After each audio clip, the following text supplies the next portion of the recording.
Et si nous commencions enfin par créer des jeux, notamment un mythique et un des plus simples, le pierre-feuille-ciseaux. Ça se trouve même dans d'autres tutoriels, on essaiera de créer une sorte d'intelligence artificielle qui aurait plus de chances que le hasard de gagner à ce jeu-là. Mais pour l'instant, tentons d'abord de créer ce fameux jeu mythique, donc le jeu du pierre-feuille-ciseaux. Donc un jeu classique, c'est toujours important de définir de quoi est composé le jeu. Donc pierre-feuille-ciseaux, c'est un jeu classique où il y a deux joueurs. Donc jeu, deux joueurs. À chaque fois que tu as un projet comme ça, c'est bien de définir, comme ça te permet de jauger le périmètre qu'il te faudra et pour créer un programme cohérent, où tu peux déjà supputer toutes les conditions et les boucles que tu devras créer dans ton programme. Donc les règles sont simples. Donc grosso modo, il y a 4 sorties possibles. C'est soit il y a pierre et ciseaux, pierre gagne, soit il y a ciseaux et feuille et c'est le ciseau qui gagne, soit il y a feuille et pierre et c'est la feuille qui gagne. Dans tous les autres cas, ce sera une égalité. Tu vois bien, donc notre choix, notre condition else qui s'immisce ici. Faisons d'abord l'étape 1.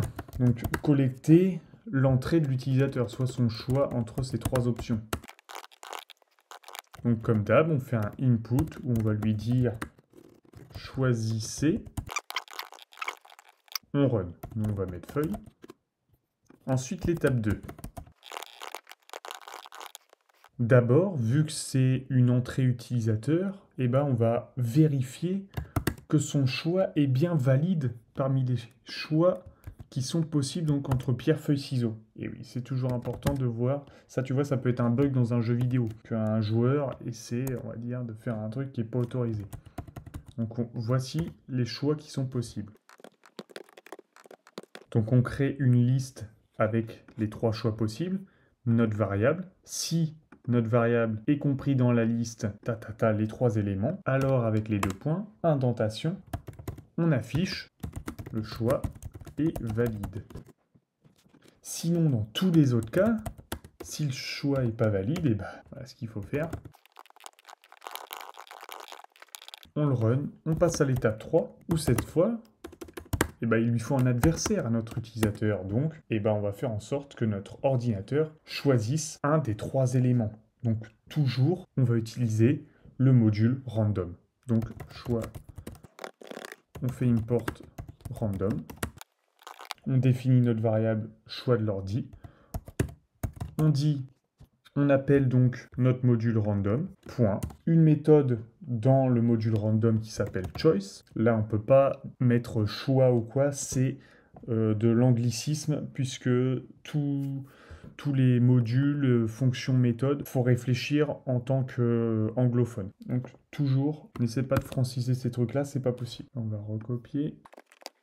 Hop, on saute une ligne. On run, super, il a choisi comme moi. Faisons donc l'étape 4. Étape 4, on détermine qui est le gagnant. Si le choix de l'utilisateur est égal au choix de l'ordi, donc comme il s'est passé, alors afficher égalité. Sinon, si.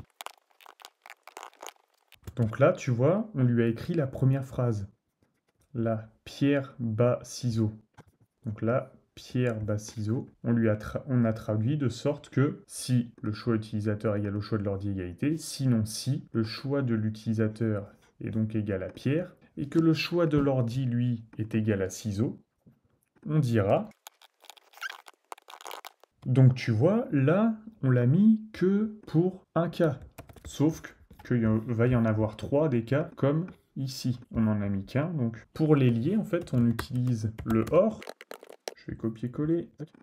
On va mettre exactement...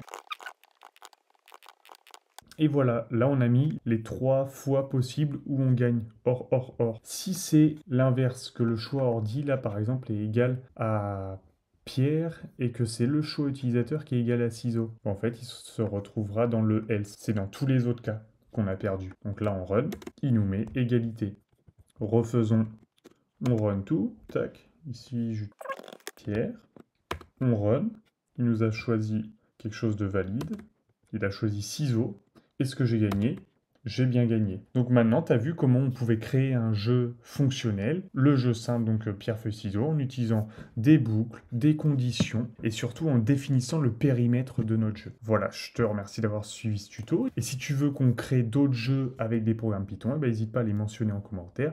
D'ici là, je te souhaite une bonne journée.